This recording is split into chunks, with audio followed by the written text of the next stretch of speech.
ask your boyfriend, bald or bush, to him and see what he wants? One time, I decided to do this. We were lying up, cuddling, and I was like, hey babe, what do you think? And he said bald, but not just once.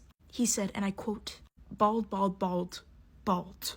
At the time, we were relatively new to each other. Needless to say, we still stayed that way. Because to me personally, there is nothing more of a red flag than that. When is the only time that you see it bald consistently in corn? The thing about corn is it is planned, but that's not what happens in real life. In fact, most of the times it happens with the right person. It's not planned. Because you get to a certain point where you like the person so much that it doesn't necessarily need to be planned for both people to consent. So therefore, when you cannot plan, what is the likelihood that both parties would be consistently bald? Relatively speaking, slim to none.